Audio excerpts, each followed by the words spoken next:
Hey, Usmle point. Today I'm going to discuss very important topic for Usmle examination, especially for all the steps, including step one. Very important. Try to memorize it. Usmle will try the level best to confuse you. So if you know the basics, definitely it is going to help you.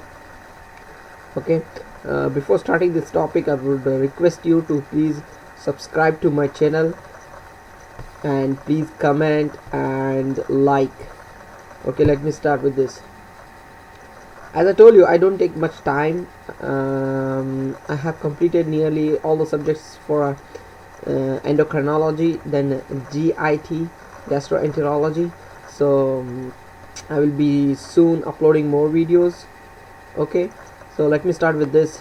When do you start screening for a colon cancer in a normal person, means in general population? Okay, for example, if a patient comes to you, he doesn't have any history of family history of cancer in his family, when do you start screening him? Tell me the age. It's 50 years. Remember this, 50 years in a normal person. Normal person doesn't mean that normal person means he doesn't have the family history of cancer in his family. That's very important. How do you screen him? The next important thing, how do you screen him? Tell me. It's a three methods. Okay, occult blood test every year, colonoscopy you can do every 10 years, sigmoidoscopy every 5 years, and most effective, if they give the option, and if they in Usmle, if they ask you which of the following is the most effective method of screening in general population, is a colonoscopy. Remember, this is very important. Okay, if one of the family member had a cancer, when do you screen him?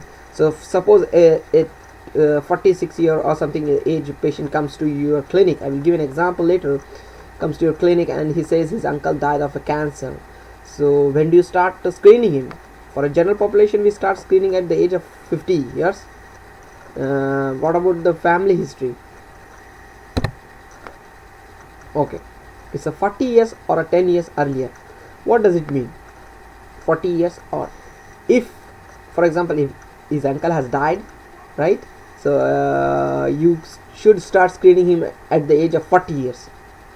Okay, if I will tell you an example later. For example, if his uncle died of colon cancer at the age of 45 years, then when you will start screening him? Tell me. So you should start screening at the age of 35 years. Whichever is earlier, that is the best. Remember, either if his uncle has died at the 60 years of age, then it is going to 50. No, you have to start with the 40 years. Whichever is earlier is the best. Remember this. Okay, if polyps found during examination suddenly, what do you do? I mean, when you screen him, right? Remember, when a normal person comes to your clinic, he doesn't have any complaints, you just do the colonoscopy and you find polyps. So what do? The next best step is not the screening. You just need to send it for the histology. Try to find out the histology of the polyps. Okay, that's very important rather than screening him. So next step is, when do you screen him? Do colonoscopy after every 5 years. That's very important. You have to keep doing colonoscopy after every 5 years. Very important point. Okay, that's it. I'm done. Thank you so much for watching my video. Please do subscribe.